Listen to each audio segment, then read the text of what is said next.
vous avez quand même eu d'autres profils assez intéressants comme l'ONU. Comment est-ce qu'on fait pour bosser avec l'ONU?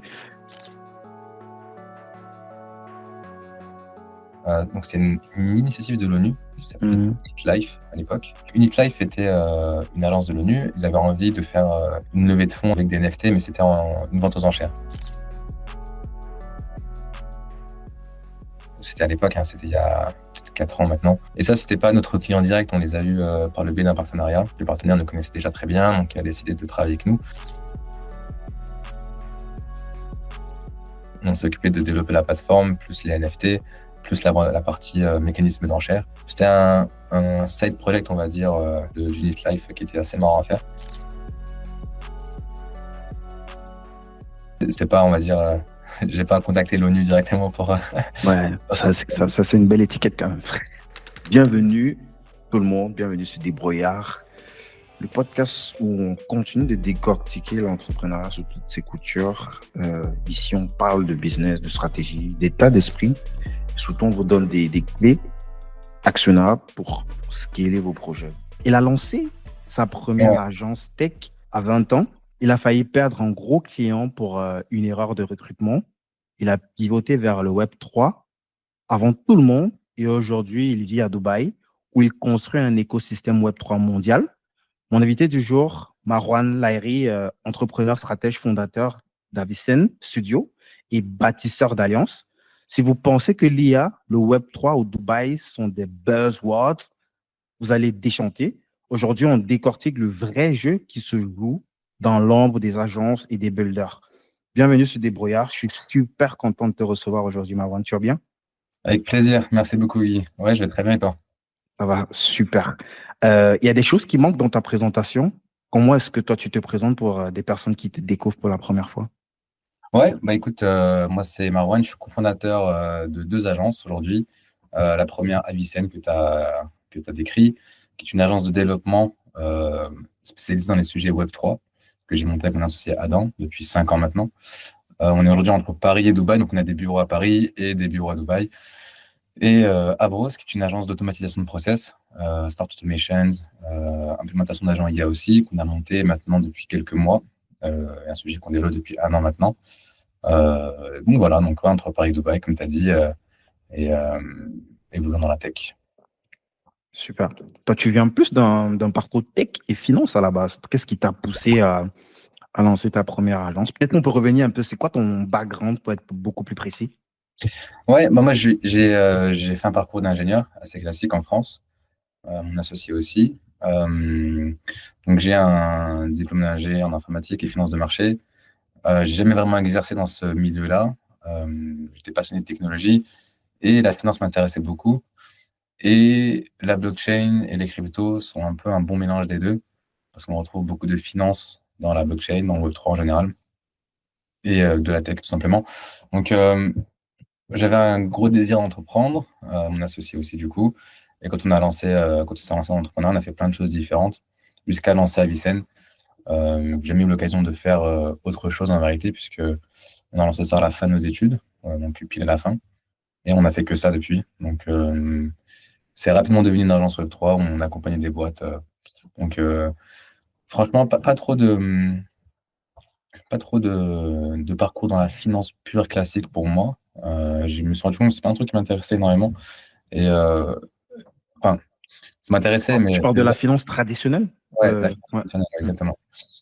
Par contre, le fait d'ajouter un peu une brique technologique dedans et d'essayer un peu d'aller voir dans le futur de la finance, donc c'est un peu on va dire la promesse du Web3 en règle générale, donc une des promesses, parce qu'il y en a plusieurs. Ça m'a beaucoup touché, du moins ça m'a beaucoup parlé. Et donc c'est pour ça qu'on est là-dedans depuis maintenant 4 ans et demi, quoi. Yes. Tu as cofondé justement Avicen Studio avec Adam Alep. Comment s'est faite cette rencontre? Il était dans la même école que toi parce que là, tu dis que vous avez lancé direct après votre diplôme. Bon, on a lancé même avant notre diplôme en réalité. OK.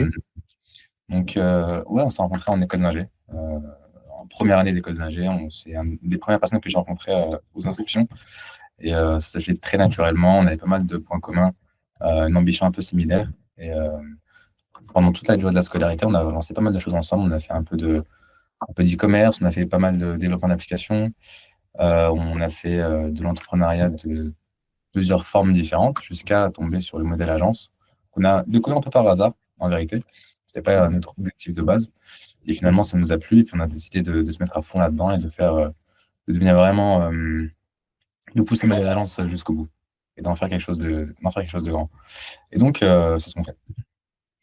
Donc, si on voit un petit peu la phase de bascule, comment tu tombes sur le Web3, sachant que tu viens d'un parcours quand même assez classique? Quels sont tes premiers points de contact avec le Web3?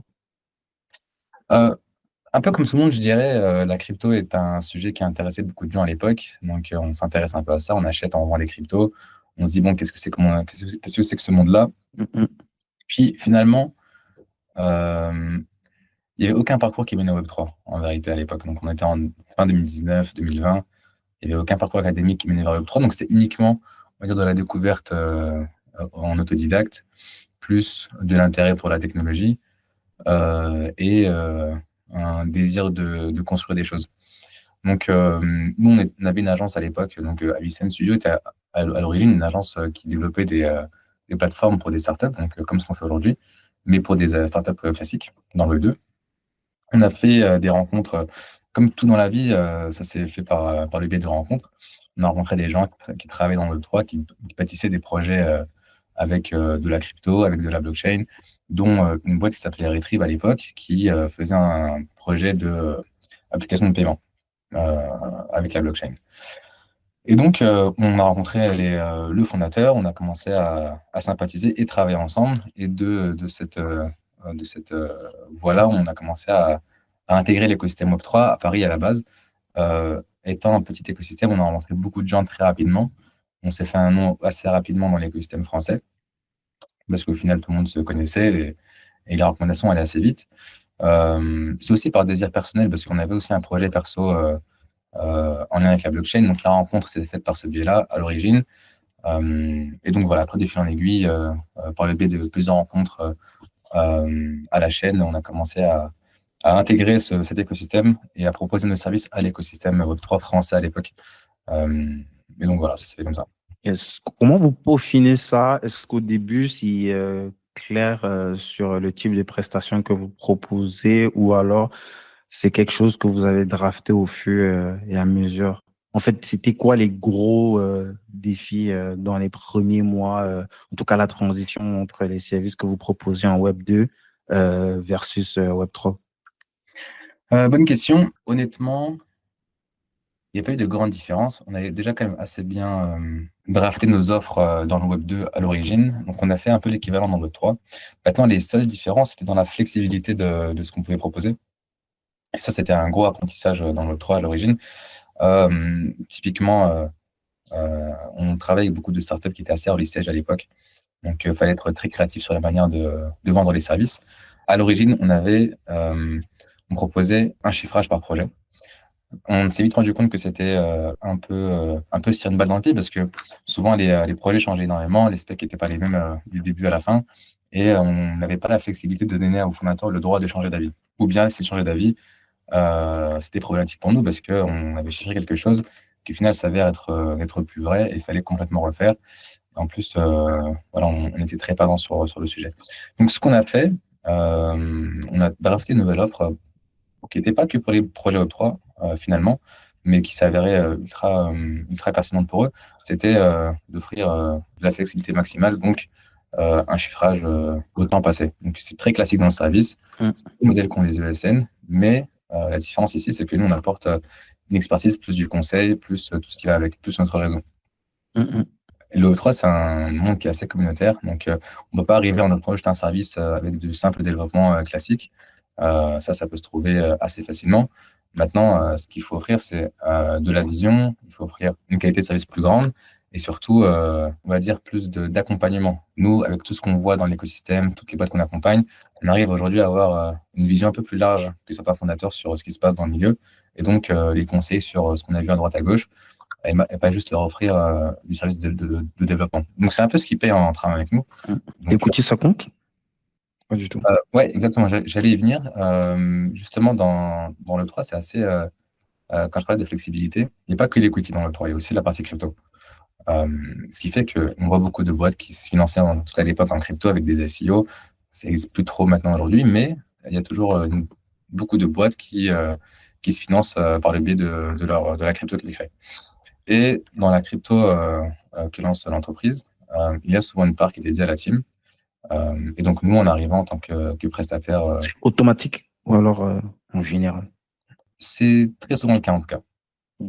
En tout cas, dans la majorité des cas, comme une entreprise, en vérité, comme si une entreprise entre en bourse, il y a toujours une part de la boîte qui est réservée aux fondateurs, donc initialement, et tu as l'autre part qui est dédiée au marché public. Donc, c'est un peu le cas dans les startups crypto, où il y a du coup, euh, euh, c'est pas de l'equity, mais c'est de la crypto du coup.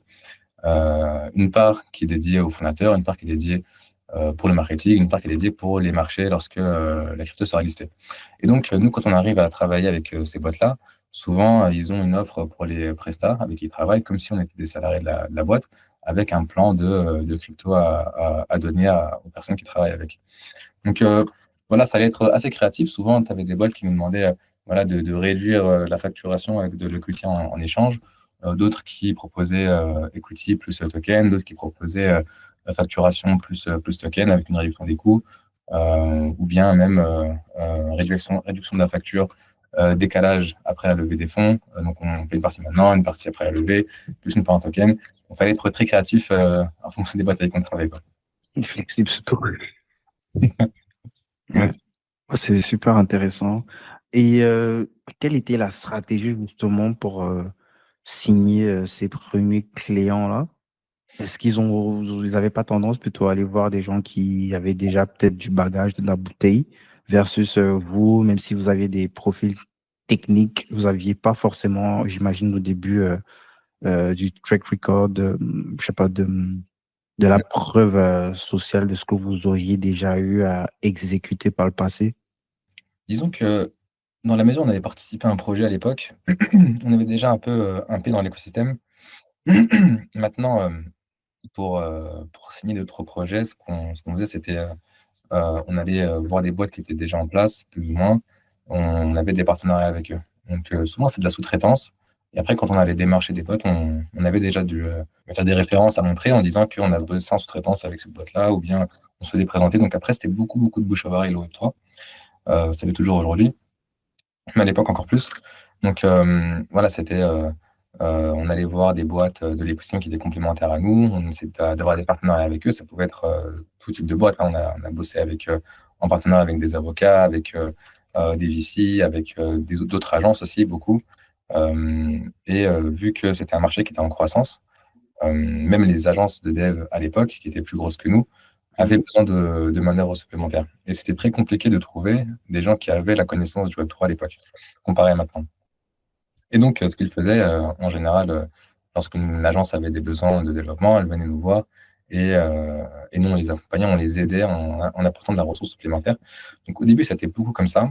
Après, c'était beaucoup aussi d'événements et c'est un marché de confiance, en fait. Donc, on travaille avec les gens uniquement parce qu'ils nous font confiance et inversement. Et donc, à force de croiser les gens, à force de discuter avec eux, d'où le fait de participer à beaucoup d'événements dans l'année, ça fait que ils finissent par nous faire confiance, pour nous donner une chance. Et ensuite, nous, on prouve. Une fois qu'on a prouvé, et ben là, c'est parti. Nice.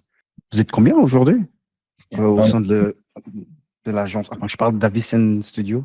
Ouais, on est une quinzaine aujourd'hui. 15 ans, ok. Et vous parlez publiquement de vos chiffres? Non, on n'en parle pas publiquement. Un jour peut-être. Qu'est-ce que tu peux nous dire par rapport à ça? Est-ce que tu peux nous donner un ordre d'idée du volume d'affaires? On va dire qu'on est entre 800 000 et 1,5 million. Ok. Si les mêmes équipes qui bossent au niveau d'Averos, on va rentrer en détail plus tard sur ce que vous faites avec Averos. Ça peut être les mêmes. Ça n'est pas forcément le but, c'est de créer vraiment deux équipes différentes. Mhm. Maintenant, il y a des grosses complémentarités entre les clients. Typiquement, on a des clients sur Avros, par exemple, qui vont avoir besoin de développement custom. Donc là, les devs d'Avicen peuvent servir à développer une plateforme ou quoi pour les clients d'Avros. Et inversement, là, on a eu récemment des clients crypto qui voulaient automatiser des sujets chez eux dans la data. Il y avait pas mal de dashboards à automatiser. Et typiquement, c'est un sujet qui peut être à la fois Avicenne et Avros. Donc, en fait, il y a beaucoup de complémentarité. Les Mhm. équipes ne sont pas les mêmes, mais il y a du travail en commun avec les deux boîtes, ouais, carrément. Super. J'imagine que les équipes sont dans des time zones différentes. Même pas forcément. La plupart de Bref, nos... vous n'avez pas de bureau, quoi. Sur Avros, Sur que ce soit sur les deux, si vous on a avez un des bureau. bureaux. Ah, vous avez On a des un- bureaux physiques? Ok. Ouais, je suis au bureau là, en ce moment. Ah, d'accord. Je croyais que c'était genre Coroquine, peut-être. Ok. On a des bureaux dans Paris, dans le 10e. Mm. Ah, d'accord. Ça veut dire que vous avez des collaborateurs qui se rencontrent, quoi. Ouais, bien sûr. Ouais. Ah, super. Ah, tu parles souvent tu racontes souvent un peu le partenariat avec Consensus. Comment ce deal a changé la trajectoire d'Avicenne? Peut-être tu peux déjà dire c'est quoi cette structure et comment est-ce que ce deal-là a eu un impact sur Davicenne aujourd'hui? Ouais, moi j'en ai parlé un peu dans la vidéo avec Oussama à l'époque. Consensus, c'était un de nos premiers partenaires, donc il y a maintenant 3 ans et demi ou quelque chose comme ça, même 4 ans peut-être. Donc à l'origine, c'était un partenariat où nous on offrait des services aux startups que Consensus incubait. À Mhm, l'époque, Consensus avait un programme d'incubation et investissent dans des boîtes, ce qu'ils font toujours d'ailleurs. Donc nous, on voulait arriver en complémentarité et offrir nos services de développement aux boîtes que eux accompagnaient. mhm, Euh, L'avantage avec ce partenariat, c'était surtout d'avoir un nom comme Consensus en tant que partenaire et de rassurer un peu les boîtes avec qui on pouvait collaborer en disant voilà, Consensus nous fait confiance, travailler ensemble. Donc, pour ceux qui ne connaissent pas, Consensus, c'est une des plus grosses boîtes, si ce n'est la plus grosse entreprise dans le Web3. Donc, c'est eux qui ont. Donc, c'est un groupe euh, qui a des boîtes dans son portefeuille. Et donc, parmi les boîtes de Consensus, parmi les produits en tout cas de Consensus, parce que c'est une entreprise qui développe des produits et euh, qui, euh, voilà, qui propose ses produits à l'écosystème Web3. Donc, il y a MetaMask, qui est le plus connu, qui est le wallet crypto. mhm, D'autres comme Infura et une blockchain qui s'appelle Linea. Et voilà, donc ça, on va dire, il y a des gros produits qui sont de la marque Consensus. Et sinon, dans leur portefeuille, ils ont quelque chose comme 800 boîtes, il me semble, dans lesquelles ils ont des participations. Donc, à l'origine, Consensus était un partenaire. Aujourd'hui, c'est un client depuis plusieurs mois. Nous, on les aide à développer des solutions aujourd'hui. Notamment, on n'a pas communiqué publiquement encore là-dessus. Mais voilà, on développe en tout cas ce qu'on appelle le Linea Build et le Linea Hub, qui sont deux produits de Consensus pour Linea. Donc, ils ne sont pas encore sortis. Enfin, en tout cas, au moment où on discute, ils ne sont pas encore sortis. Le Linea Hub est terminé, il sera sorti, je pense, fin du mois. Et Linea Build bientôt aussi, je pense, dans les prochains mois qui arrivent. ok. Et comment est-ce que le fit s'est fait? Comment est-ce que vous avez pu rentrer? Parce que là, on est quand même dans le top du top de ce qui peut se faire. Comment est-ce qu'on les a signés? Ouais. Euh, c'est, Franchement, c'est le fruit de rencontres, encore une fois. Euh, Donc, c'est assez fort, on va dire, une fois qu'on est dans l'écosystème et qu'on essaie de faire entre guillemets, hein, du bon travail, donc ce que tout le monde en fait essaie de faire, mais, euh, mais euh, on avait une boîte partenaire avec qui on travaille pas mal, qui était une boîte qui fait du design. On a collaboré sur un client en commun qui s'appelle Lingo, qui était une des plus grosses social fi ever, je pense. Et donc, Consensus avait pour ambition de faire une plateforme de prize. Qu'est-ce que c'est? C'est tout simplement une plateforme avec des quêtes que les gens remplissent et gagnent des points. Et ces points-là peuvent être convertis en tokens plus tard. Donc, en fait, ça incite les gens à utiliser la blockchain Linea, plus du cashback avec la carte bancaire MetaMask. En fait, il y a plein de sujets. Donc, en soi, c'est une plateforme de prize avec voilà, des quêtes, etc. On avait fait ça pour une boîte qui s'appelle Lingo, ça avait cartonné. Et Consensus voulait faire un truc similaire. Et donc, pour faire un truc similaire, autant parler aux gens qui l'ont déjà fait. Et donc, c'est venu vers nous directement comme ça. Et c'était un peu de la chance, on va dire, parce que c'est une boîte qui est quasiment impossible à approcher parce qu'on ne sait pas à qui parler, c'est une boîte énorme. Donc ça, c'est dur de les signer en client, mais ça s'est fait comme ça. Et maintenant, on est on bosse bien avec eux, on va dire. Ouais. Est-ce que toi, avec le recul, je sais pas si c'est quelque chose que tu as théorisé, euh, tu aurais une approche que tu pourrais conseiller pour pouvoir bosser avec des gros poissons comme ça? Comment est-ce que moi je peux faire pour me rapprocher en fait des structures qui de base ne sont pas amenées à discuter avec des gens comme moi, quoi? Euh, c'est une bonne question. Je suis pas sûr d'être la meilleure personne pour te conseiller là-dessus. Euh, je pense qu'un excellent sales serait meilleur que moi pour te conseiller. Maintenant, ce que je peux te dire, euh, c'est toujours un jeu de relations dans tous les cas. Donc, il faut essayer de cartographier un petit peu qui sont les décideurs d'une boîte et quelles sont les personnes les plus simples à contacter qui peuvent t'amener le plus proche possible de ce décideur-là. Comment est-ce que, quels sont les événements auxquels il participe, par exemple? Est-ce que tu peux faire les mêmes? Est-ce que tu peux essayer d'être intéressant pour lui? Euh, Est-ce que, par exemple, il n'y a pas le podcast, typiquement, que tu fais, c'est un excellent moyen de rencontrer du monde, tu vois? Est-ce que, C'est pas faux. tu vois, ça, c'est un truc que nous, on n'a jamais fait. Enfin, j'ai jamais créé de podcast, tu vois, donc je connais juste des gens qui en ont et qui me disent que c'est un cheat code exceptionnel pour se construire un réseau. Donc maintenant, comme tu fais pour le podcast en essayant de ramener du monde et de discuter avec eux, est-ce qu'il y a autre chose qui peut intéresser les gens et qui peuvent leur permettre de donner un peu de temps sans pour autant avoir les invités à un podcast? Donc, je ne sais pas ce que tu peux trouver, mais ce qui est sûr, c'est que euh, c'est toujours un jeu de relations. Qui est-ce que tu peux contacter? Qu'est-ce que tu peux leur offrir? Je connais forcément des gens qui sont en relation avec ces personnes-là. Donc, demander des intros. Le meilleur moyen d'avoir des bons contacts, c'est d'avoir des contacts par introduction. J'ai rarement eu des clients intéressants. Du moins, j'ai rarement eu des gros clients par un message froid direct. Tu vois. À froid. Ouais, je crois que c'est jamais arrivé. Par contre, les meilleurs clients que j'ai eu, c'était toujours par recommandation. Soit je la demande, soit on me l'a fait.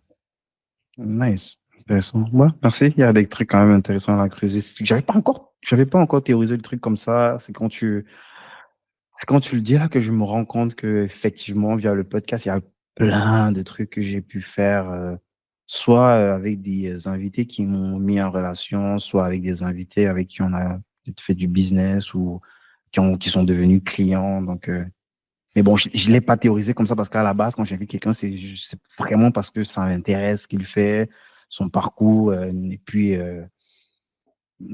ouais, je dirais que c'est beaucoup plus un moyen pour moi de me payer un MBA gratuitement, si tu veux, pour apprendre directement.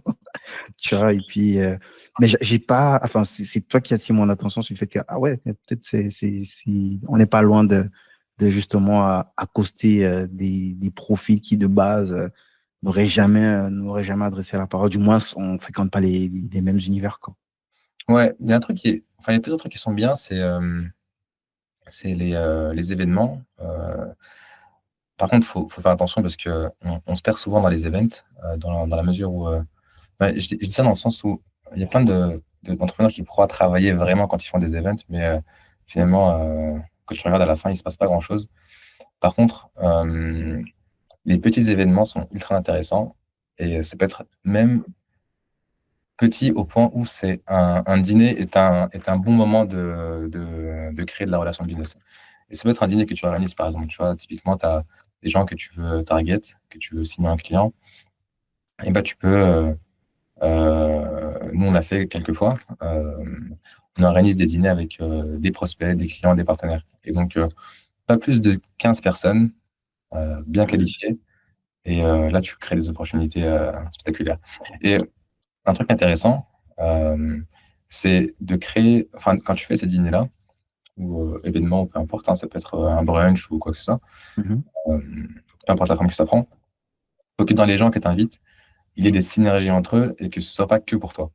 Et donc, une fois que tu fais ça, si c'est Les que personnes aient éventuellement un intérêt à se rencontrer, même pour faire du business entre eux, quoi, ouais, indépendamment du fait que toi, tu gagnes quelque chose ou pas, quoi. exactement, il faut que dans tous les cas, les personnes soient intéressées de venir, que tu sois là ou pas. Et donc, si jamais tu arrives à créer des opportunités comme ça, eux, dans tous les cas, ils sauront que c'était toi à l'initiative et heu et si c'est pas, voilà, ils oublieront pas, tu vois? Et donc ce sera beaucoup plus simple pour toi ensuite de tirer un peu ton épingle du jeu et en plus de ça, tu aurais été utile à ces personnes-là. Donc moi c'est ma manière de travailler en tout cas. J'aime bien les dîners, et les rencontres pour favoriser les échanges business, tu vois? Nice. Ah, c'est vraiment intéressant. Ça me donne des idées, en tout cas. Euh, si on rentre un petit peu pour... c'est que je sais qu'il y a des profils qui sont pas forcément initiés à ce que c'est que le Web3. Est-ce qu'on peut rapidement définir ce que c'est? Toi, tu parles souvent, tu dis que le Web3, c'est une langue, c'est une culture, c'est une communauté. Est-ce que au travers de ces terminologies-là, tu peux nous expliquer un peu ce que tu entends par là? Je crois que ce serait une Ouais. bonne entrée à la matière pour les gens qui découvrent ou qui regardent ça de loin, tu vois. Ouais, bien sûr. Le Web3, c'est, donc on parle du web souvent en Web 1, Web 2, Web 3. Donc ce que c'est tout simplement l'étape dans laquelle on est actuellement. Donc le Web 1, c'était les tout débuts du web avec, le web en écriture seulement, donc les blogs, uniquement les pages où on pouvait lire des informations, donc le web de l'information. Après le Web 2, c'est le web social, où on avait l'avènement des réseaux sociaux, des forums, des gens qui discutent sur internet. Donc vraiment en fait, le web comme on le connaît, actuellement.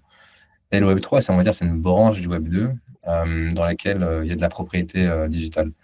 Donc ça s'articule par, les cryptos, les NFT, la blockchain. Donc c'est favorisé par la blockchain, c'est pas uniquement la blockchain qui a fait que le Web3 existe, mais disons que cette notion de propriété, digitale, a été fortement poussée par, l'avènement des crypto-monnaies. Mm, mm, Donc voilà, c'est principalement ça. Et donc dans le Web3, on va trouver plein de sous-branches, dans lesquelles on va trouver, le métaverse, le paiement, la DeFi, donc la finance décentralisée, et plein d'autres choses. Et donc voilà. Donc aujourd'hui, si tu veux, dans le Web3, il y a pas mal de branches auxquelles nous, on croit particulièrement. Et dans celle-ci, celle dans laquelle on croit le plus, c'est le paiement et la mhm, finance décentralisée. Et donc aussi, on va dire, la tokenisation d'actifs. Donc ce qu'on appelle la tokenisation de RWA, Real World Asset. On entend parler de tokenisation immobilière, de tokenisation d'œuvres d'art, et cetera. Ça rentre dans ce cadre-là. Mais il ne faut pas oublier que ça reste uniquement un outil, qui n'est pas forcément le bon tout le temps. Et voilà, donc c'est pas une croyance, là qui ont tourné ça en croyance limite religieuse. Non, ça reste juste un outil et des fois c'est utile, des fois ça l'est pas. Donc et nous on construit là-dedans, quoi. yes. Super intéressant. Je propose qu'on se concentre un peu sur juste la brique du paiement. Euh, Toi, qu'est-ce que tu vois dans ça? Quels sont les enjeux? Quels sont les blocages aussi? Parce que on est quand même condamné. Enfin, j'ai l'impression qu'à un moment, tu es obligé de revenir quand même dans la finance traditionnelle, qu'on ne peut pas rester complètement dans la finance décentralisée.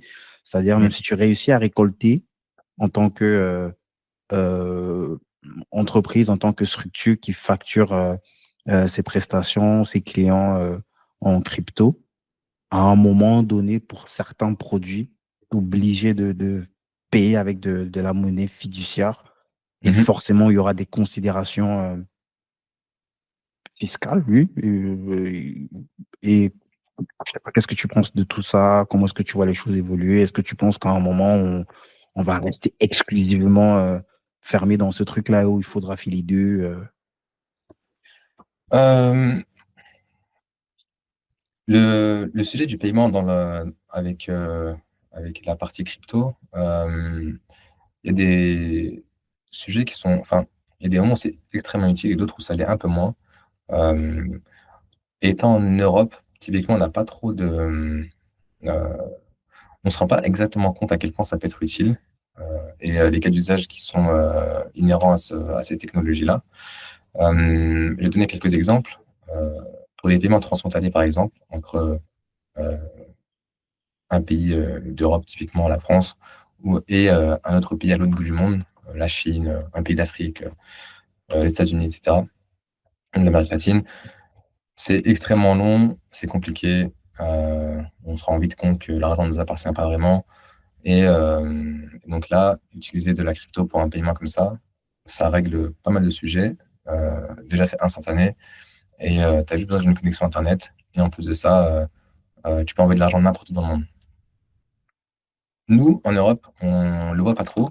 Par contre, si c'était dans un pays en guerre, c'est dans un pays dans une situation où la monnaie a une forte dévaluation, comme pas mal de pays en Amérique latine, comme beaucoup de pays en Afrique aussi, là, l'usage de la crypto devient extrêmement intéressant. Déjà, on se rend compte, mine de rien, que dans ces pays-là, les gens sont très éduqués au sujet, contrairement à beaucoup de gens en France. Tu l'as au Kenya, par exemple. Je sais que je connais pas mal de boîtes qui bossent sur des sujets de paiement en crypto au Kenya. J'en connais plein d'autres aussi qui font ça en Amérique latine.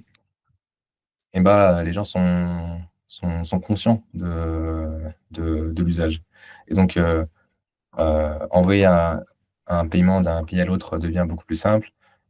Acheter quelque chose en crypto aussi devient beaucoup plus simple. Et surtout, ça permet aux gens dans ces pays-là de travailler avec des boîtes étrangères en remote. Donc, ça ouvre les portes à énormément d'activités qui étaient impossibles à l'époque.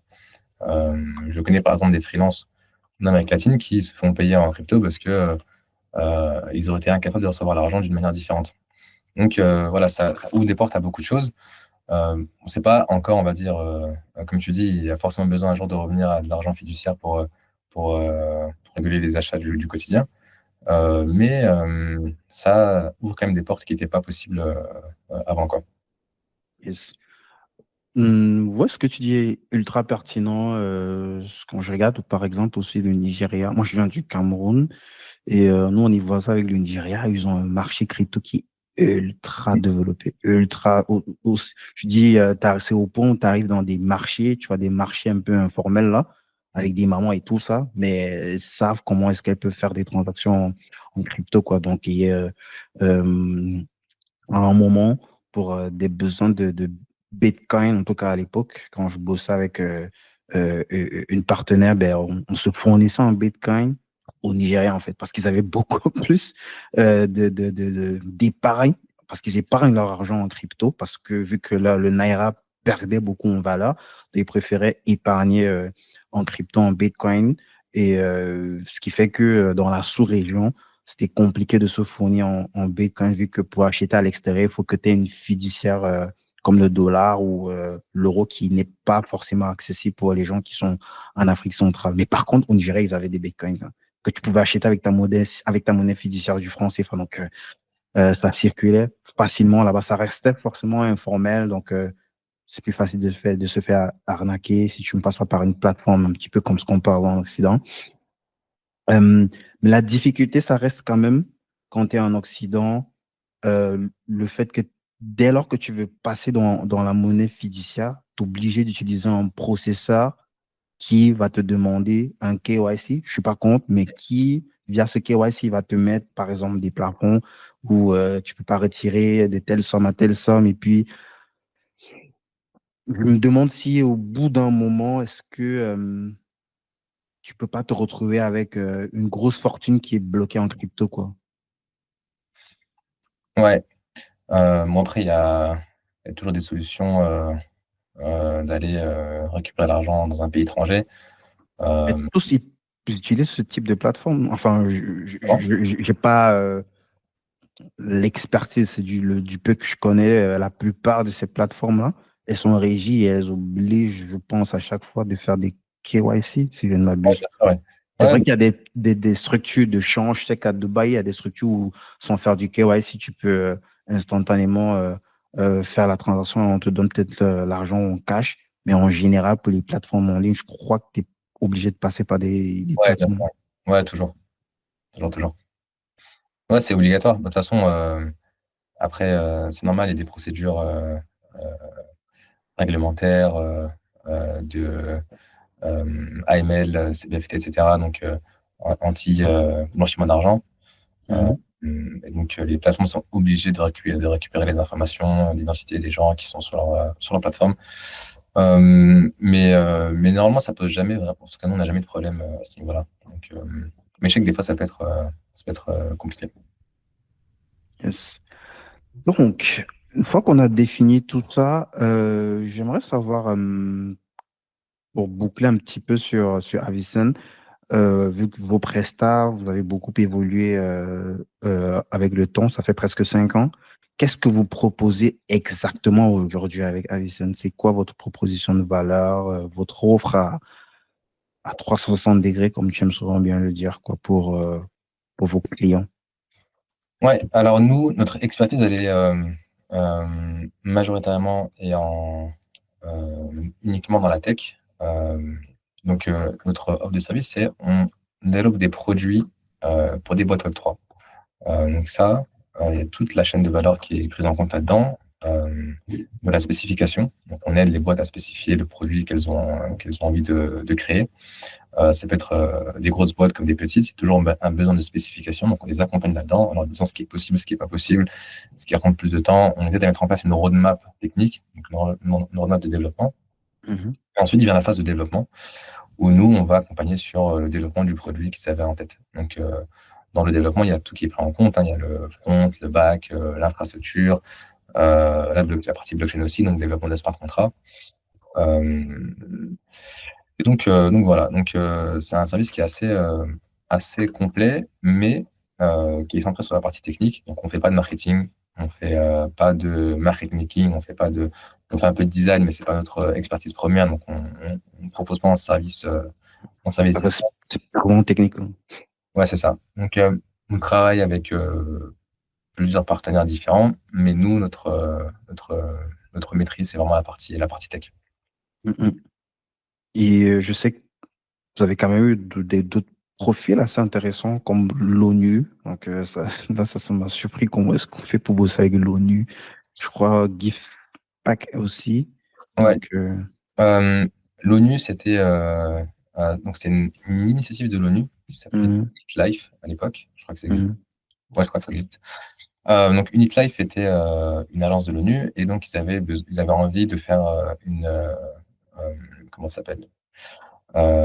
Une levée de fonds avec des NFT, mais c'était une vente aux enchères. Donc une vente aux enchères avec des NFT. C'était à l'époque, hein, c'était il y a peut-être 4 ans maintenant. Et ça, c'était pas notre client direct, on les a eus par le biais d'un partenariat. mhm, Et donc, le partenaire nous connaissait déjà très bien, donc il a décidé de travailler avec nous. Du coup, on s'est occupé de développer la plateforme, plus les NFT, plus la partie mécanisme d'enchère. Euh, donc voilà, c'était un side project, on va dire, d'Unit Life qui était assez marrant à faire. mhm. Voilà, c'était pas, on va dire, j'ai pas contacté l'ONU directement pour. Ouais, ça, c'est une belle étiquette quand même. Ouais, c'était cool. Et GivePact, c'était une boîte que j'avais mentorée avec. Donc, moi, je fais du mentorat pas mal. Donc, c'est Mhm, une des voies avec lesquelles on a des clients. Je fais du mentorat avec l'accélérateur qui s'appelle Outlier Ventures, qui est un des plus gros accélérateurs au monde pour les boîtes Web3. C'est un peu un équivalent de Y Combinator pour le Web3. Euh, mhm. Tu vas plus- intervenir comme mentor avec d'autres personnes en termes de complémentarité pour accompagner les entreprises web 3, c'est ça? Ça, en gros, dans les cohortes ils ont donc un accompagnement de l'accélérateur et Mhm, plusieurs mentors d'expertises différentes qui viennent intervenir pendant une durée de 2 semaines, on va dire. Donc, chaque mentor voit chaque startup pendant au moins 20 minutes. Ensuite, on a des collabs avec eux réguliers si jamais on veut. Et donc, une de ces boîtes-là, c'était GivePact, qui est une plateforme de dons en crypto pour des associations et des ONG américaines. mhm. Mais donc, voilà, eux n'étaient pas liés à l'ONU, mais ils avaient il y avait des moyens de financer des initiatives de l'ONU à travers leur plateforme. Ok, bon, je vois. Euh, Toi, est-ce que tu as observé, vu que vos clients sont assez bien répartis sur la planète, tu as observé une différence comme ça d'état d'esprit ou d'engouement par rapport à cette industrie Web 3, que ce soit sur Paris, Dubaï ou à New York? Une différence d'état d'esprit, Hmm. tu as quelque chose en tête? Tu fais référence à quoi exactement? Ben, je fais plus référence à le modèle mental d'un client US versus un client français versus un Ouais. client à Dubaï. Je vais dire, j'imagine qu'on n'a pas le, le, le- c'est pas les mêmes profils, quoi. C'est pas en termes de demande, en termes même peut-être de pricing. Je veux dire, est-ce Mm. qu'il y a une cartographie comme ça du client type par zonage? Ouais, les meilleurs clients sont des clients américains. Ça, euh, de tous les clients américains qu'on a vus, il n'y en a aucun qui nous a posé problème. Euh, Niveau pricing aussi, ils négocient beaucoup moins. Même, ils sont très, on va dire, ils acceptent assez facilement quand ils savent qu'il y a de la qualité derrière. Et ils sont assez loyaux aussi quand on travaille avec eux et que ça se passe bien. La communication est plus simple avec eux aussi parce que ça va assez vite. Lorsqu'il y a un problème, on en parle rapidement, c'est réglé, etc. Les clients français sont très différents. Euh, Évidemment, niveau prix, c'est ceux qui négocient le plus. Après, je dis pas que c'est une mauvaise chose de négocier. Je dis simplement que c'est ceux qui ont le moins de budget aussi. Et ça, c'est normal parce qu'on travaille avec des startups en majorité. Et les levées de fonds en France sont bien moins impressionnantes que celles qu'on peut avoir à l'étranger, donc aux US et en Asie principalement.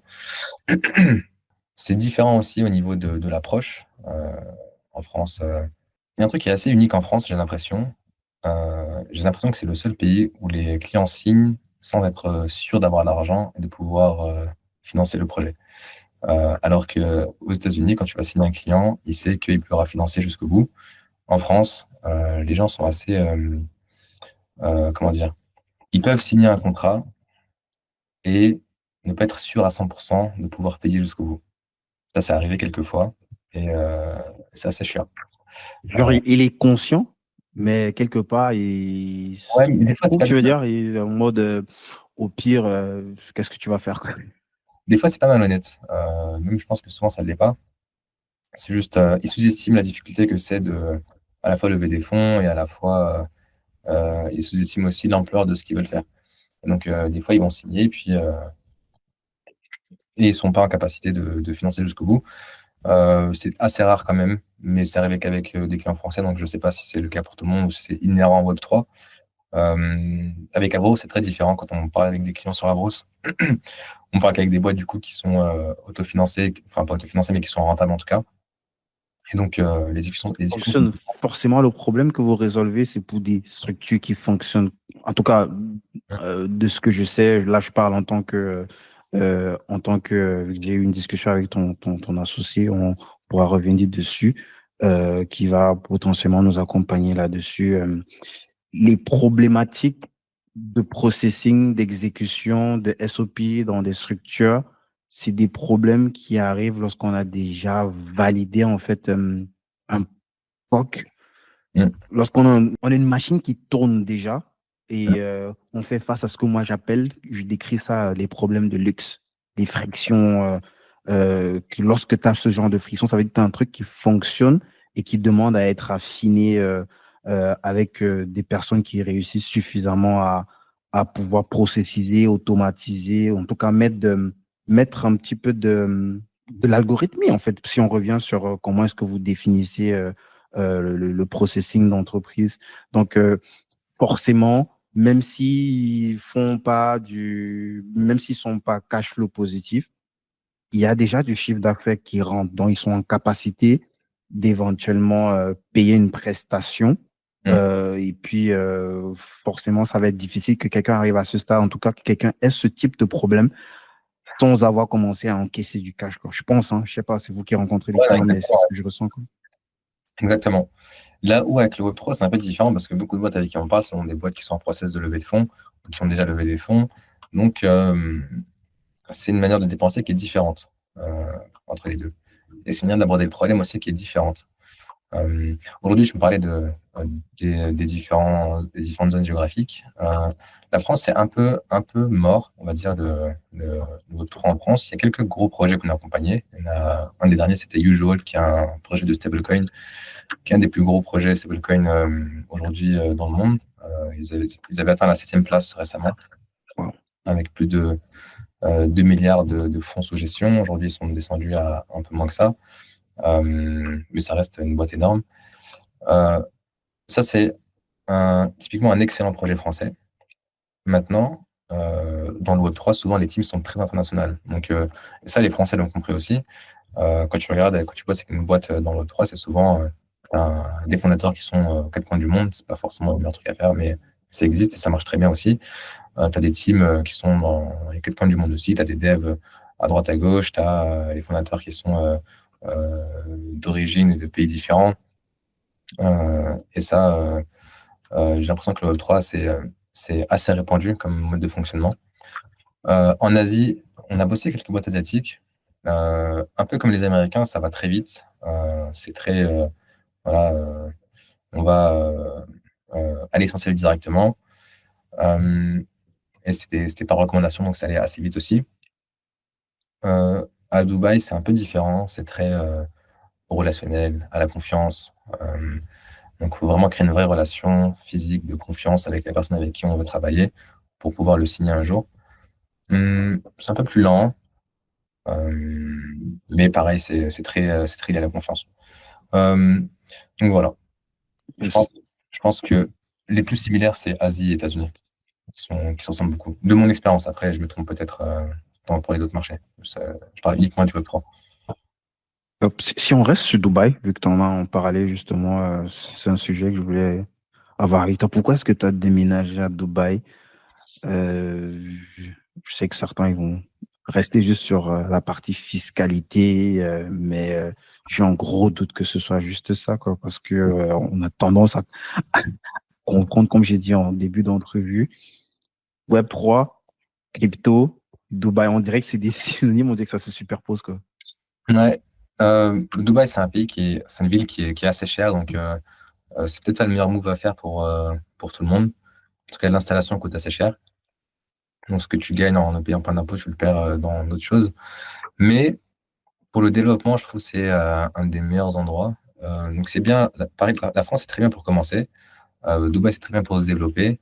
Et ensuite, il faut explorer le reste du monde, quoi, parce que le monde est vaste, il y a plein de choses à faire partout. Nous, on a toujours notre boîte en France, on a toujours nos employés qui sont en CDI en France, parce qu'on aime bien le système français, ou du moins, on aime bien les ingénieurs français. Le système, c'est autre chose. Ils sont Euh, forts, hein, on peut le dire. Ils sont très, très forts. Tu vois, dans les grosses boîtes tech aux US, tu vois, il y a toujours il y a toujours des Français qui sont là, quoi. Ils sont forts. Je sais pas les meilleurs. à quelle sauce est-ce qu'ils sont formés en France, mais ils sont bons, quoi. Ils sont très, très bons. En tout cas, dans les trucs techniques, Ouais. scientifiques, ouais. Ouais, franchement, c'est les meilleurs. Donc, en tout cas, de mon expérience, tous ceux avec qui on a travaillé, enfin, de tous ceux avec qui on a travaillé, les Français étaient toujours au-dessus. Ils ont une manière de penser les problèmes qui est différente. Et même, je trouve que la formation en France est quand même pas mal.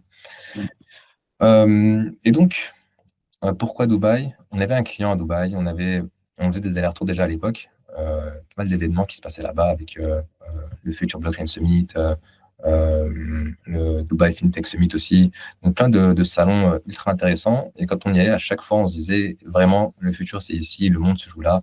Et donc, on a fini par signer un client là-bas. Donc, on y allait aussi pour le voir. Et finalement, on s'est rendu compte que c'est là qu'il fallait être pour vraiment capter le marché. Et comme je t'ai dit au début, pour bosser avec des gens là-bas, ça marche vraiment à la confiance. Et puis voilà, il fallait aussi se frotter à plus gros que soi. Et le danger de rester à Paris, c'est de se croire qu'on est bon, alors qu'on n'est rien au reste du monde. Et je voyais de plus en plus les gens de l'écosystème parisien qui pensaient être les plus gros et les plus forts. Parce qu'effectivement, ils avaient pris une grosse place dans l'écosystème français. Mais quand tu vas à l'étranger, personne ne les connaît. Et là, je me suis dit, bon, j'espère ne jamais prendre la grossesse comme ça un jour.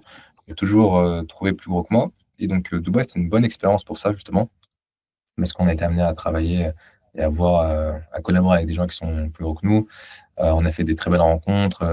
On a une team là-bas qui est vraiment cool. Et il y a une certaine forme d'entraide aussi, de partage de connaissances, qui, je trouve, est vraiment spéciale là-bas, même entre les Français. Et c'est aussi l'opportunité de rencontrer des gens d'autres pays. Dubaï, c'est vraiment un hub. Donc, il y a du passage d'Asiatiques, du passage de gens aussi, beaucoup d'Afrique, d'Europe de l'Est, d'Europe occidentale. Donc, ça ouvre en fait beaucoup de portes. à plein de gens qu'on n'aurait jamais rencontrés, même de Français qu'on n'aurait jamais rencontrés si on ne les avait pas rencontrés à Dubaï. Yes. C'est vraiment ça l'objectif. Mais voilà, c'est pas une finalité en soi. Maintenant, il faut voir le reste du monde aussi. C'était compliqué l'implémentation sur place. Enfin, comment ça s'est passé?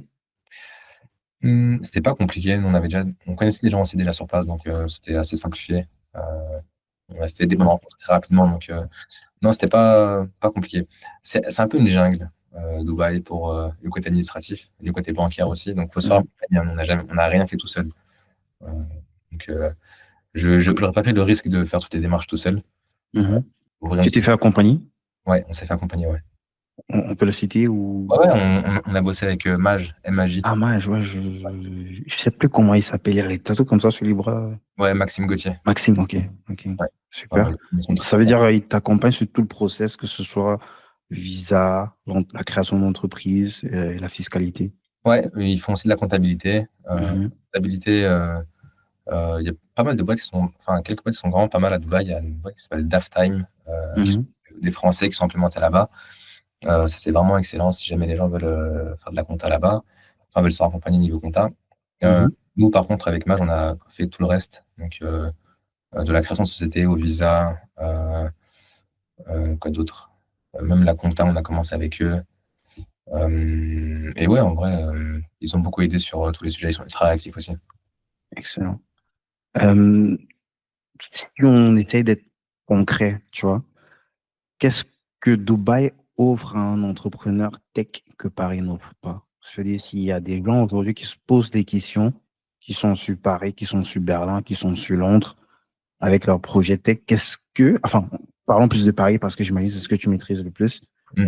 Qu'est-ce que Dubaï offre que tu peux pas, qui peut être un déclencheur pour un entrepreneur français, en tout cas qui opère en France, qui ne pourrait pas trouver en fait dans son pays de résidence. Une simplicité au niveau de la régulation, un bon networking et des gens qui sont prêts des gens qui sont très généreux en réseau, une vision aussi globale, parce que quand tu es à Dubaï, tu penses le monde entier, tu penses pas que ta région, ce qui peut être un peu plus compliqué quand tu es à Paris. Et c'est un niveau même fuseau horaire, c'est pas mal parce qu'il n'y a que 2 heures de décalage avec la France, donc on reste quand même assez proche, mine de rien, de la France. Quoi d'autre? Entre 2 et 3 heures.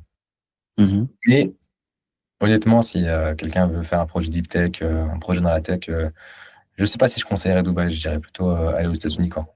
San Francisco, ça reste le berceau de la tech, hein. Mhm.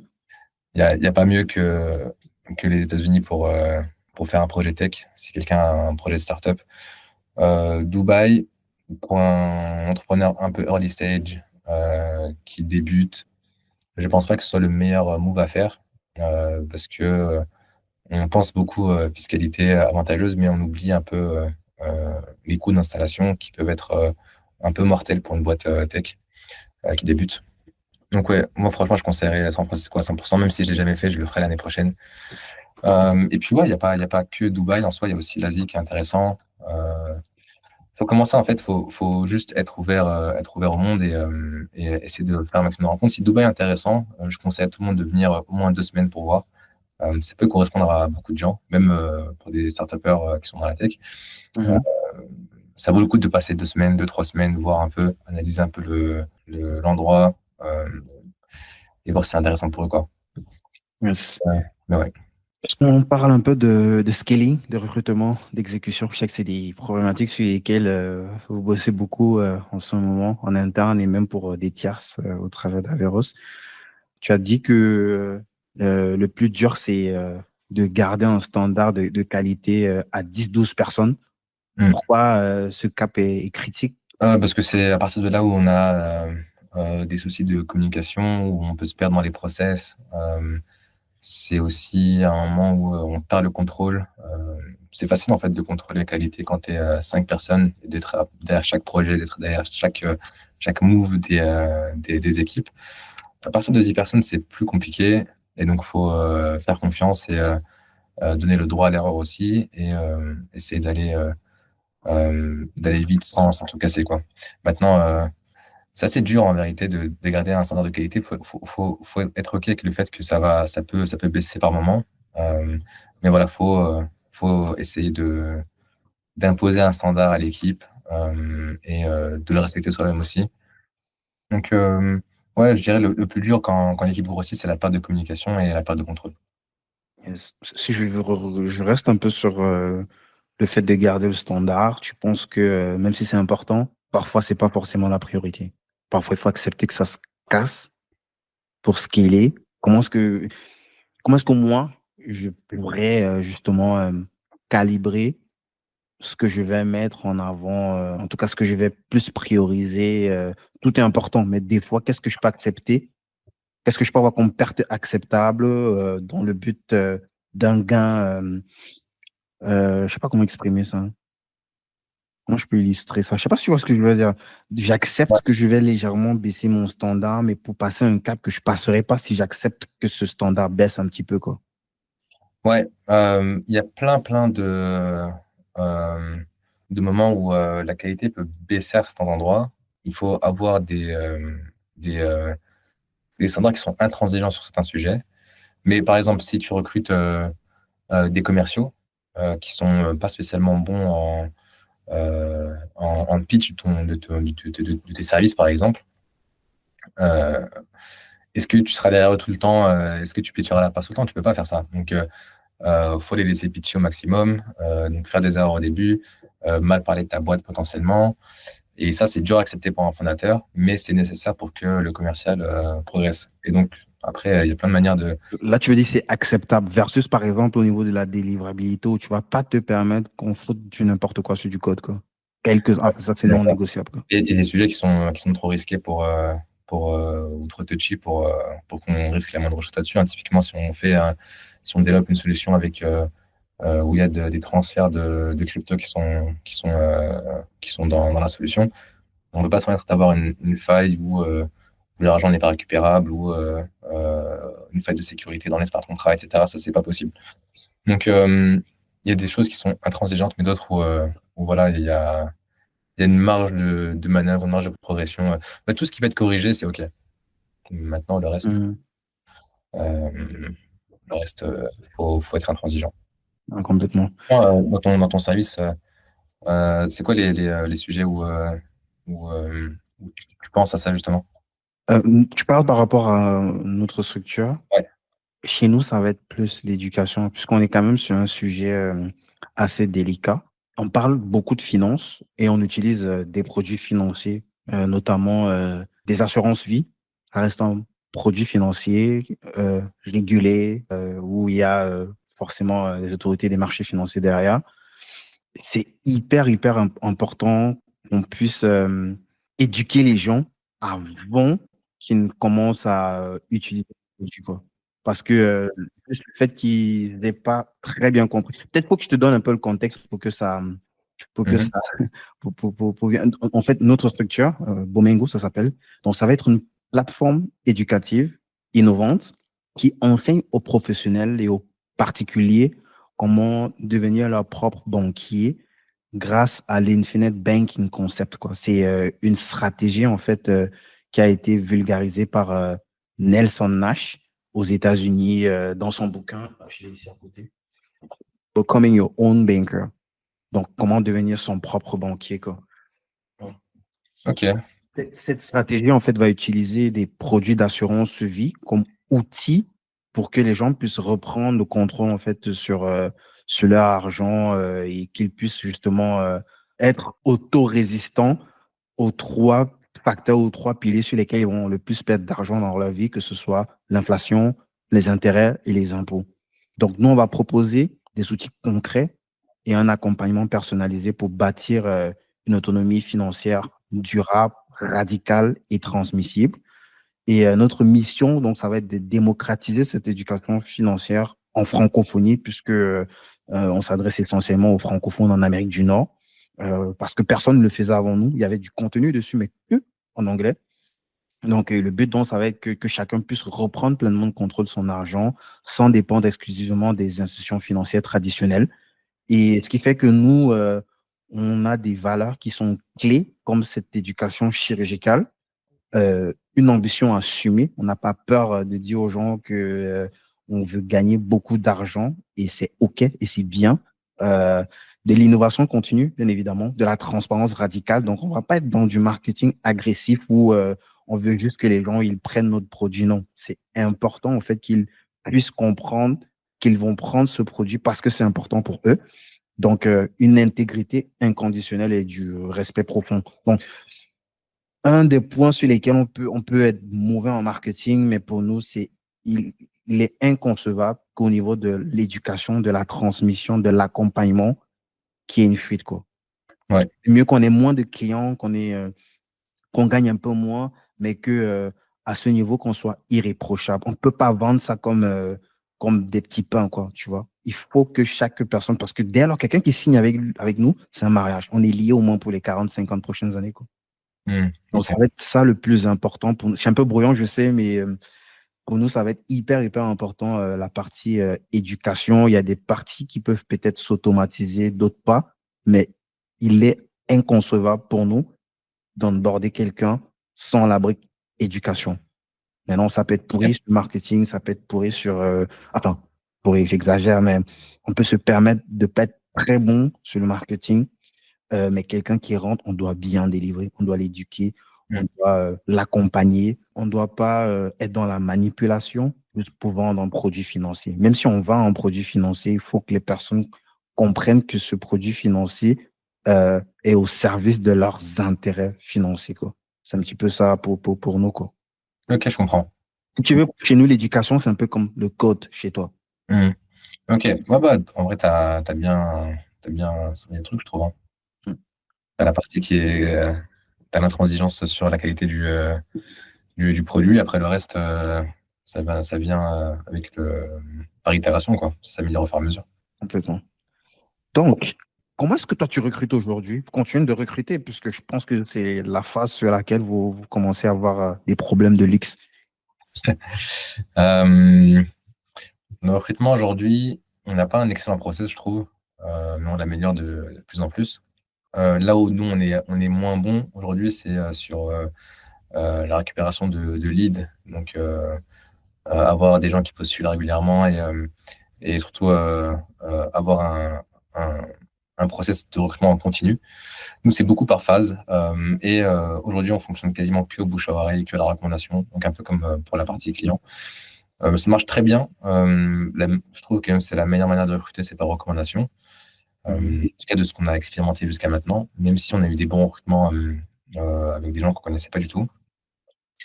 Euh, donc, tu veux que j'explique le process ou tu voulais juste savoir Ouais, comment ça m'intéresserait. J'ai l'impression que ce que tu mentionnes là, c'est des problématiques plus marketing, c'est ça? En tout cas, les Ouais, c'est ça. recrutements, les sujets de recrutement actuels, c'est plus sur du marketing versus des devs ou des profils plus purement techniques. Non, non, on recrute que des développeurs de toute façon, quasiment. Ah, d'accord. OK. Ouais. Et récupération de lead, est-ce que Les gens qui c'est... personnalisent, je parle de avoir des gens qui postulent. Ah, d'accord. OK, OK. Pour que vous puissiez justement Ouais, gérer le processus justement de RH, exactement. quoi. Ouais. Mhm. Exactement. Donc ça, c'est en fait souvent ça marche on fait un post LinkedIn, je demande à des amis, je demande à des gens de l'écosystème s'ils ont des recommandations, je demande à nos employés actuels s'ils connaissent des développeurs aussi qui cherchent un travail.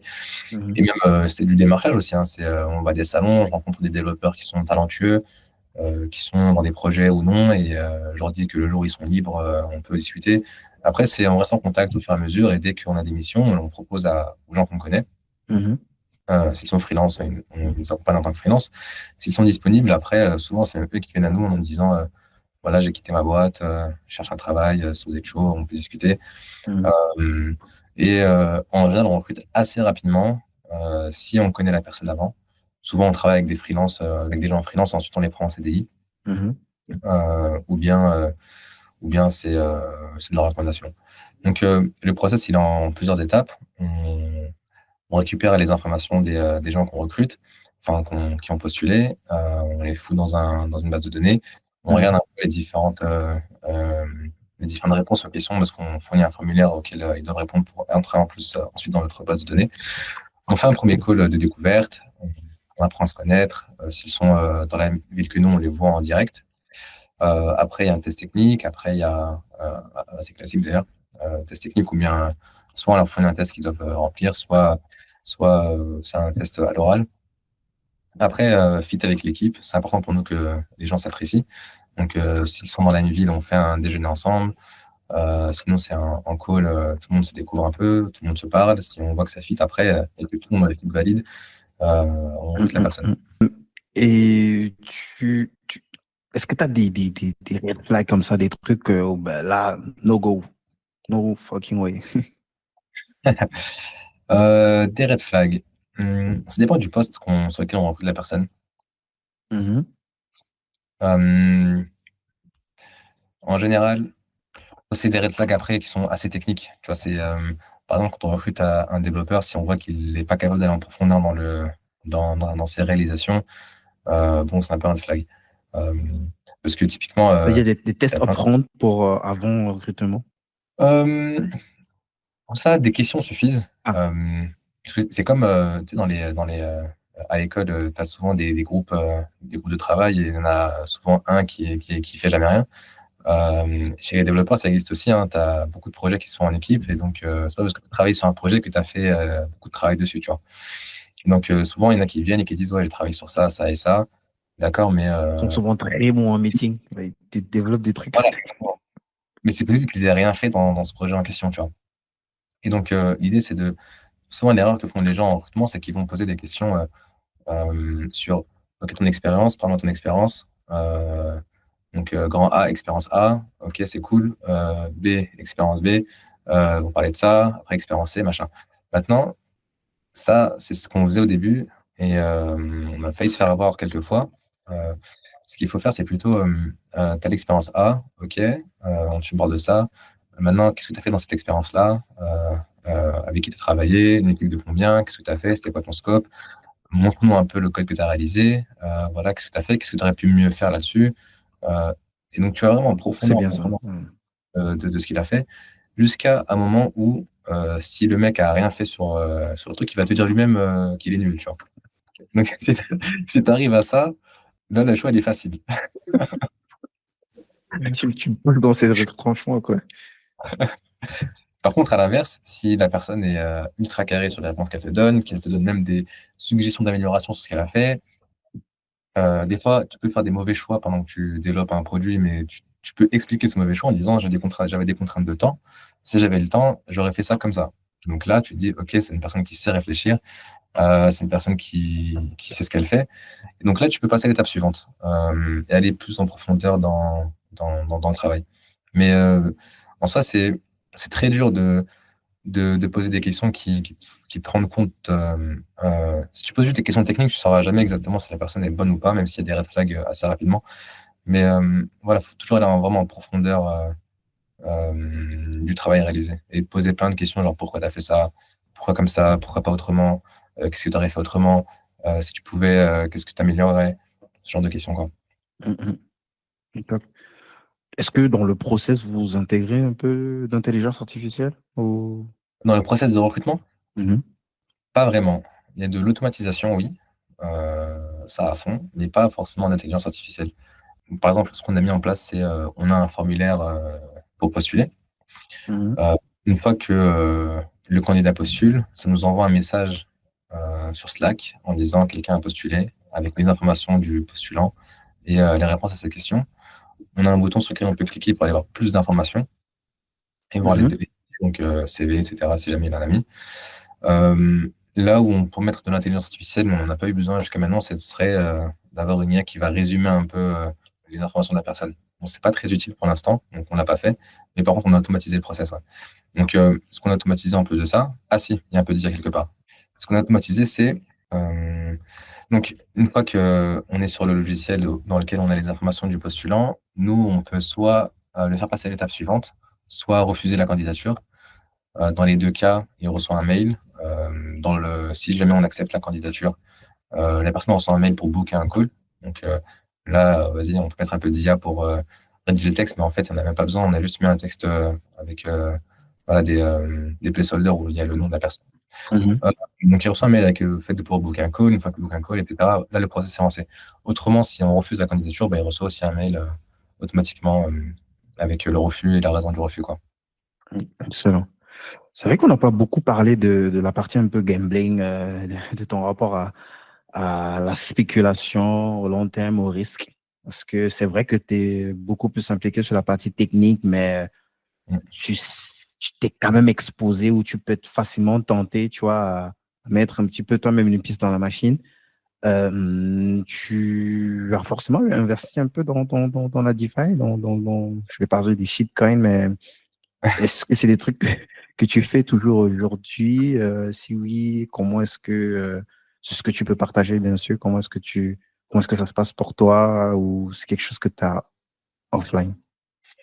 Moi, j'ai j'ai investi aujourd'hui dans aucune crypto, pour Ah, être très transparent.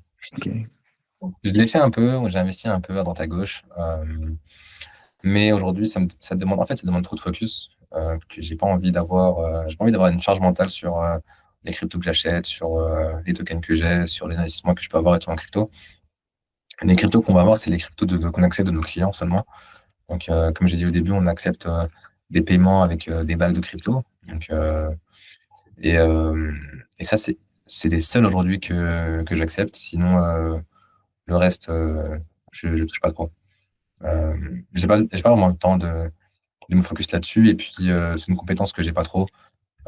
Quitte à perdre de l'argent, je préfère acheter des trucs et partir en voyage, quoi.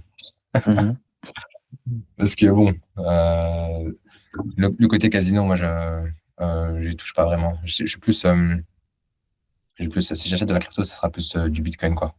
mhm. Même si je suis pas maximaliste, hein, c'est juste, si je ne touche pas. Ok, ok. Ok. Comment est-ce que toi tu vois l'évolution du Web 3 dans les 5, les 10 prochaines années? Honnêtement, je vois les cas d'usage les plus fréquents qu'on voit aujourd'hui, c'est la DeFi, le paiement et la tokenisation. Euh, Mhm, je vois un peu la mort de tout ce qui est autour, tout ce qui est en dehors de ces cas d'usage-là. Ça perd un peu de son intérêt de plus en plus, principalement parce que je pense que des institutions se mettent là-dedans et donc l'argent va naturellement vers des sujets plus institutionnels. Donc, c'est aussi une trajectoire que nous on prend en allant vers les institutions. Après, il restera toujours des gens qui ont une philosophie un peu libertarienne, qui sont dans la crypto pour le côté un peu décentralisation. Donc, il y aura toujours des projets un peu DeFi, un peu dégènes. Mais le futur de la crypto, enfin du Web3, c'est vraiment, tu as pas mal de trajectoires possibles. Tu as l'inclusion financière.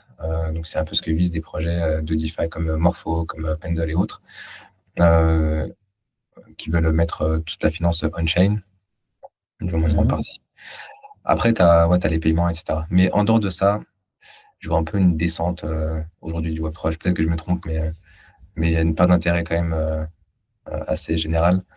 Et maintenant, les vrais sujets, c'est les sujets de l'économie réelle. Et il n'y a que le paiement, le stacking, les sujets d'infra, les sujets de tokenisation et de DeFi qui ont un vrai usage aujourd'hui.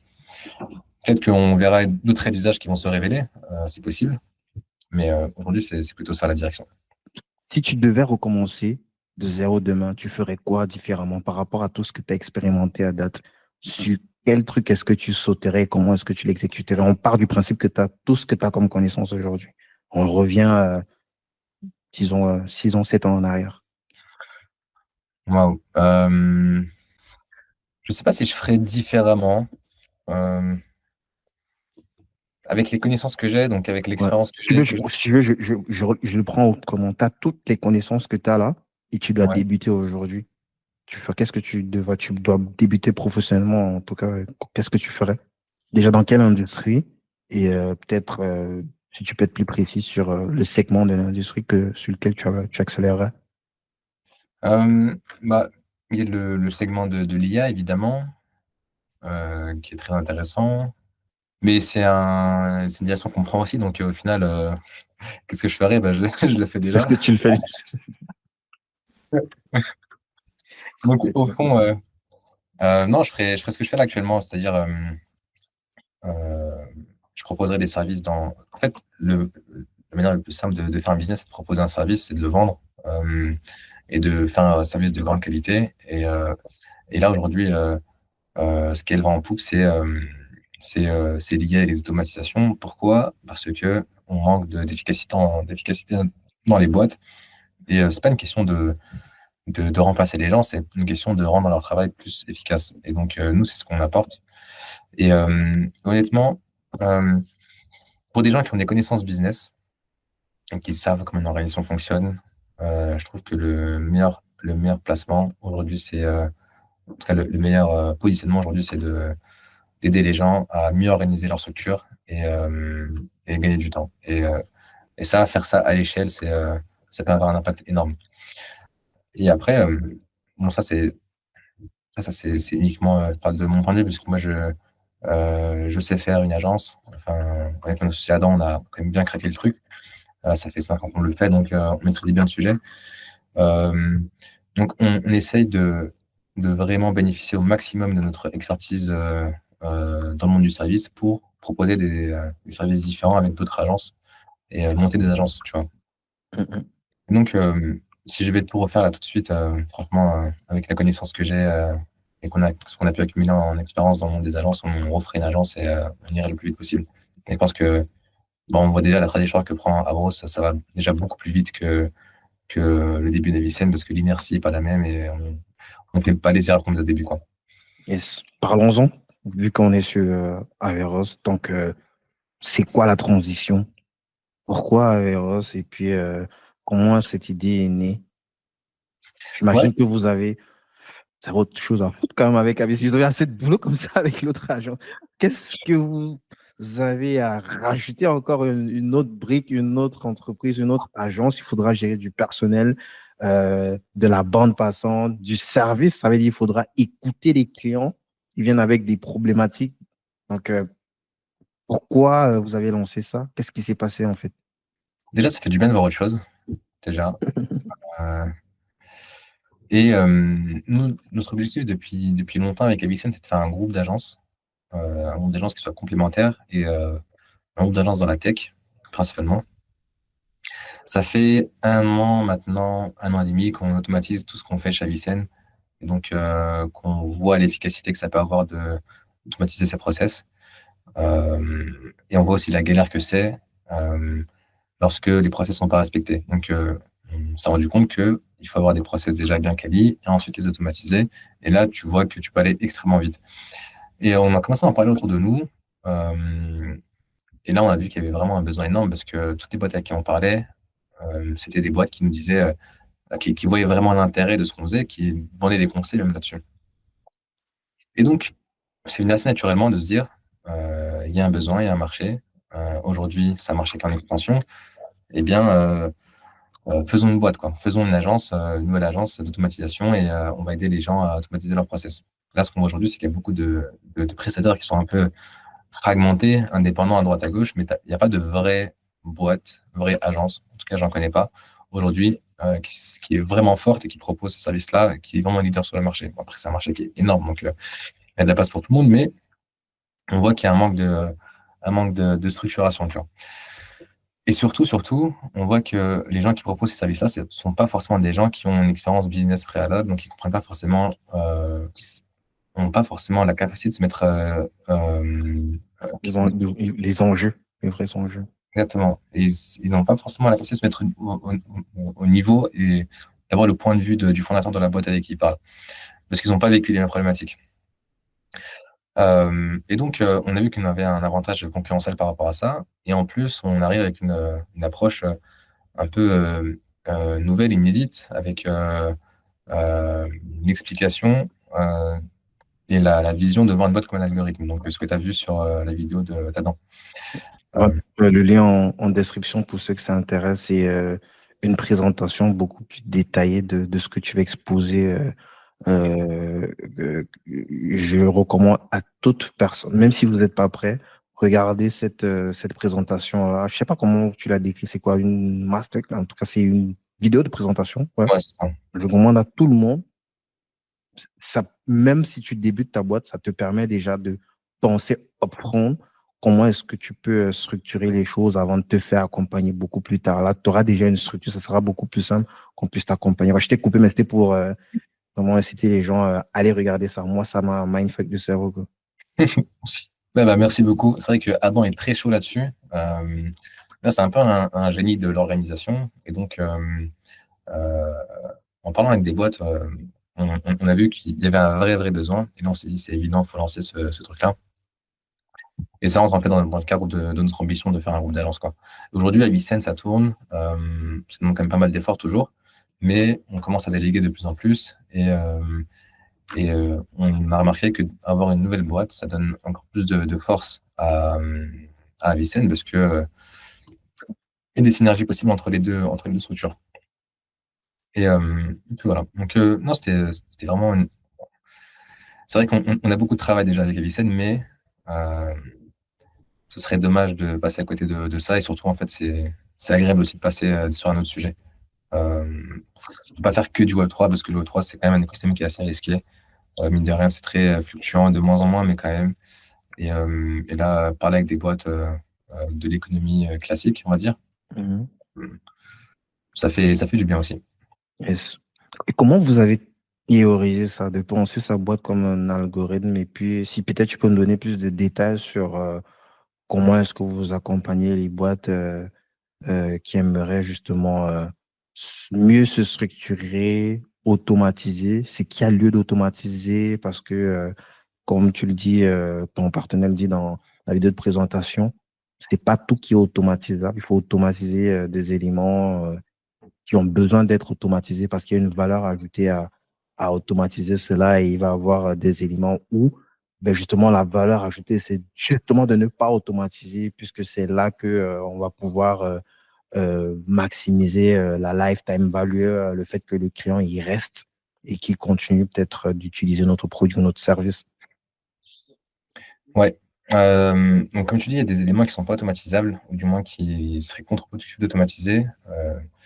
Donc, là où toute personne enfin, là où la valeur ajoutée de l'humain est extrêmement importante, il faut la laisser comme elle est. Ce qui est automatisable et ce qu'il faut automatiser, c'est tout ce qui est redondance, tout ce qui produit de la perte d'efficacité, et tout ce qui nuit à la valeur ajoutée réelle de la personne. Je me demandais sur la partie théorisation. Donc, nous, on a un profil un peu scientifique, donc on est tous les deux ingénieurs. Et on a toujours vu la boîte, même notre boîte à Vicenne, comme un ensemble de rouages et de process. Et ça ressemble beaucoup à une, on va dire, à une modélisation un peu scientifique, tu vois. Et donc, l'idée même de entreprise algorithme, c'est un concept qui existe déjà, qui est le concept de cybernétique.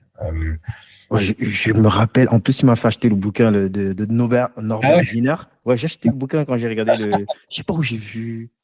Je sais pas dans quelle vidéo est-ce qu'Adam m'a parlé de c'est la ça. vidéo avec C'est Oussama. avec Ous. Ouais. Dès que Ouais. j'ai vu le truc, directement, j'ai tapé Norbert Wiener. J'ai vu que les noms en 1800. J'ai dit, ah, ben, il écrit quel bouquin? Et j'ai vu que ça s'est fait traduire. Donc, j'ai acheté le bouquin là. Je suis en train de le lire actuellement. Ah, trop bien. T'es Mm. chaud. Mais ouais, Adam a bien. De la cybernétique. Ouais. Mm. Ça vient de ce concept-là, justement. Et je sais que Adam a bien pensé le sujet.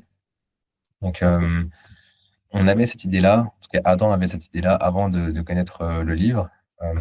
Mais disons que le livre et l'auteur ont un peu mis des mots sur les théories qu'on avait sur l'organisation donc, de la boîte. Mhm. Et ouais, du coup, en voyant la boîte comme un algorithme, ça permet de vraiment processer plus facilement et de voir les rouages de la boîte comme quelque chose que on peut automatiser. Et ça donne une vision en fait beaucoup plus claire de tout ce qui se passe dans l'entreprise. Mhm. Donc voilà. Yes. Ceux qui veulent creuser, franchement, je recommande ce bouquin. Je suis encore en train de le lire actuellement, mais pour donner du contexte, donc, l'une des leçons du livre, ça va être que tout organisme maintient sa cohésion par la possession de moyens d'acquisition, d'usage, de rétention et de transmission de l'information. Donc, OK, il y a quelques formules mathématiques à l'intérieur, mais ça reste accessible, quoi. Il y a beaucoup plus de textes que des formules mathématiques, mais ça permet en fait de voir comment est-ce qu'on peut utiliser un peu comme dans l'informatique, tout, je sais pas si je peux appeler ça les neurones, les points de contact. Donc, c'est un petit peu comme de se réapproprier dans ce qui se fait dans l'informatique, dans la vie réelle, en fait, quoi.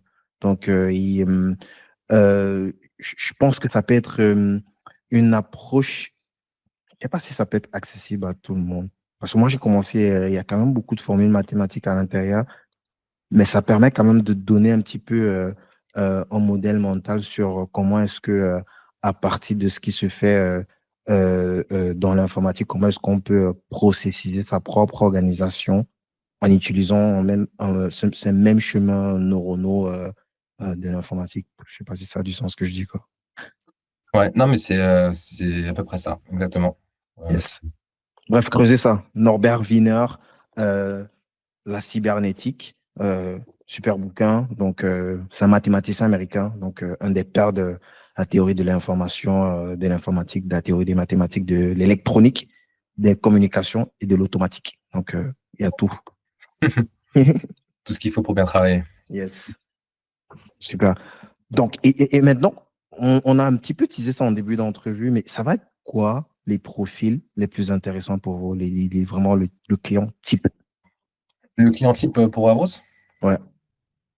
Alors, les clients sont très, très variés. Pour Avros, on a des boîtes, des agences, enfin des groupements immobiliers, on a des boîtes énormes, des grands groupes français avec qui on parle déjà. Mhm. On ne veut pas encore les citer, mais on pourra les citer très bientôt. Mais en tout cas, Mhm. c'est une grosse boîte de BTP. On a de l'incubateur pour automatiser, par exemple, les candidatures des startups. On a Mhm. euh, agence immobilière, on a eu agence de communication aussi, on a eu ESN, et ça va même jusqu'aux politiciens. Donc vraiment, What? ouais, Non. pas encore, on peut pas encore en parler. Ouais, tu peux, ouais, mais comment il est là? Mais en fait, c'est assez Comment large il- parce que tu as le côté automatisation, tu as aussi le côté agent IA. Et des fois, des gens viennent nous voir en nous demandant d'implémenter des agents IA typiquement. Et ça parle à beaucoup de gens, tu vois. Même juste se former un peu à l'IA, comprendre un peu comment est-ce que l'IA peut être utilisée dans leur business. C'est pas ce qu'on proposait de base. Donc là, si tu veux, notre service il s'articule en deux temps. Je pense qu'on en a parlé un peu avec Adam, mais Mhm. on a le côté audit qui est quasiment obligatoire pour tout le monde. Mhm. Euh, on va vraiment, à travers des workshops, comprendre le business de la personne, cartographier le business, l'entreprise, euh, Mhm. voir un peu les points bloquants, les goulots d'étranglement, Mhm. proposer des. Interroger chaque partie prenante dans l'organisation pour comprendre en profondeur. En tout cas, c'est ce qu'il a fait chez nous, comprendre en fait c'est quoi ta journée type, qu'est-ce que tu fais de 8h à 18h et à partir de là, tirer des conclusions. Tu sais très bien comment ça se passe alors. Ouais. Super. Donc, Wow, après, c'est super intéressant. Mhm. donc, une fois que ça c'est fait, il y a un rapport d'audit qui est fait sur tout ce qu'on a pu découvrir dans des différentes entrevues, Mhm. et, avec une cartographie assez claire et des opportunités d'automatisation et une recommandation aussi. Et une Mhm. fois que ça c'est accepté par le client, là on passe à la partie exécution où on met vraiment en place l'automatisation. Ça te demande quand même une certaine énergie, beaucoup de bandes passantes. Mais est-ce que il y a, c'est encore au début, mais est-ce qu'il n'y a pas un danger justement à pas pricer cette partie audit-là? La partie audit elle est pricée, hein. Ah, Ouais, d'accord, je croyais qu'elle n'était pas pricée parce que je disais, ouais, ça, c'est quand même, ça demande du temps, c'est beaucoup de réflexion, ouais. Non, l'audit, il y a déjà de l'ingénierie quand même dans ça, de cartographier comme ça tout le processus business. Donc, ouais, non, franchement, l'audit ça est fait quand payant. même. Toi, ce que tu as eu, c'était le code de découverte. Mhm, On essaie aussi déjà de donner un maximum de valeur dans le code de découverte. mhm. Mais ensuite, une fois que ça c'est fait, une fois que c'est accepté, on passe à la partie audit et là, la partie audit est payante. Donc, Ok, plus en profondeur que le code de découverte. ok. Si le pricing, ça c'est public ou c'est quelque chose qu'on ne dit pas? Ça dépend de la taille de la boîte. Ok. Et on est entre 1000 et 3000 euros pour les boîtes qu'on a accompagnées, mais c'est Mhm. plus si la boîte est beaucoup plus grosse. Parfait. Donc, dès lors qu'on a validé la partie cartographie, l'implémentation, Là, il y a une proposition qui est faite suite à cette cartographie, c'est ça? Ouais, c'est ça. Mhm. Et l'exécution, elle se fait de A à Z par vous ou c'est des recommandations et ce sont les équipes de la structure qui doivent elles l'implémenter?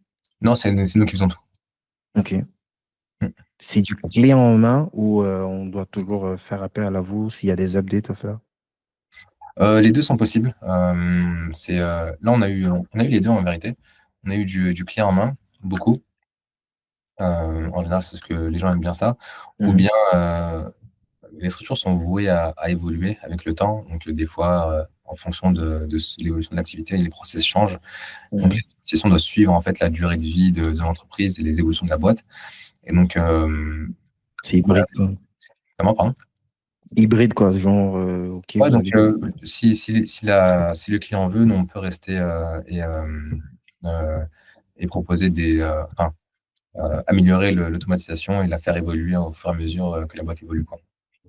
Excellent. Merci beaucoup. Franchement, allez regarder la présentation là-dedans. Je vais mettre ça en description. Je pense que ça va être ultra complémentaire à ce que je viens d'échanger tantôt avec Marwan. Dis-moi, est-ce que tu aurais un bouquin à recommander, Ah là là, je ne m'attendais pas à cette question. Un bouquin recommandé. à part celui de Robert Viena, qui est voilà, si bien été. Euh, Laisse-moi réfléchir. Si tu as un bouquin à offrir, franchement, un bouquin qui pourrait changer la vie de quelqu'un, c'est lequel? Euh, Donne-moi 5 secondes pour réfléchir. Euh, J'aime bien en ce moment les bouquins un peu à l'ancienne, parce que je trouve qu'il y a pas mal de sagesse un peu dans ces bouquins-là. Il y en a deux que j'aime bien. Mhm. Le premier, je dirais, c'est Only the Paranoid Survive, euh, Mhm. du fondateur d'Intel, du CEO d'Intel à l'époque. Mhm. Je ne sais pas s'il a un titre en français, mais en tout cas, ça parle de. Bon, c'est pas un livre sur la paranoïa, évidemment, mais c'est un livre sur les grands changements de marché. Et donc, ça Ouais. explique comment, en fonction de l'évolution du marché, une boîte doit survivre à la crise en tout le temps évoluer avec son temps et avec son marché. Ça permet enfin, ce qu'il explique, c'est qu'il faut savoir être en mesure d'analyser les signaux faibles et les différencier du bruit, les bruits du marché, pour vraiment prendre les bonnes décisions. Donc, il y a celui-là. Après, un livre euh, sur les OKR, mais bon, ça dépend du type de bois, donc je sais pas si c'est utile de le donner. Mais si je dois en donner un seul, je dirais celui-là. Nice. Est-ce que tu aurais un dernier mot pour cette génération? Quelque chose d'impérissable, une bouteille à la mer. Ah ouais, ah, c'est dur ce que tu dis. Euh, un dernier mot pour cette génération. Moi, ça fait beaucoup de gens à qui parler. Je dirais, n'ayez pas peur de travailler dur, c'est tout. Honnêtement, tout est possible quand on travaille dur. C'est pas un truc bullshit que j'ai envie de dire, tu vois. J'ai juste envie de dire que on abandonne assez vite par paresse et tout est atteignable si on y met assez de temps et assez d'efforts. Mais bon, après, ça, c'est assez logique, hein. Il y a pas vraiment de leçon magique à donner. Yes. On te contacte où, Aaron? Euh, je suis dispo, en tout cas contactable sur LinkedIn. Donc, je pourrais t'envoyer si tu veux mon profil. Yes, on va mettre le lien en description. Principalement LinkedIn en vrai. All right. Marwan, ce podcast s'appelle Débrouillard. C'est quoi pour toi un débrouillard? Un débrouillard, c'est une personne un peu smart qui sait se sortir de situations compliquées. Et j'ai bien aimé la vidéo que tu as fait avec Oussama sur le sujet de son frère. Donc, je conseille aussi aux gens d'aller la regarder parce que ça, c'est une émission de vrai débrouillard pour le coup. Donc, ouais, savoir toujours se relever, toujours comprendre son environnement et avancer quoi qu'il arrive. Merci beaucoup, mon cher Marwan. C'était super, c'était excellent cet échange-là. Parfois un petit peu technique, mais je pense que les gens ils vont comprendre. On a essayé de synthétiser du mieux qu'on pouvait. Allez regarder la présentation d'Adam, associé de Marwan, si vous avez l'intention de lancer une boîte ou si vous avez une boîte qui tourne déjà. Également, lisez ce bouquin sur la cybernétique de Robert Viena. C'est super intéressant. Et puis, contactez Marwan et Adam. Je vais mettre tous les liens en description. Si vous avez aimé cet épisode, partagez-le autour de vous. abonnez-vous. Et si vous voulez approfondir des sujets tech, IA, entrepreneuriat, on a encore de très gros épisodes qui arrivent. Restez branchés. Merci beaucoup. Merci, mon cher Marwan. À Merci. bientôt.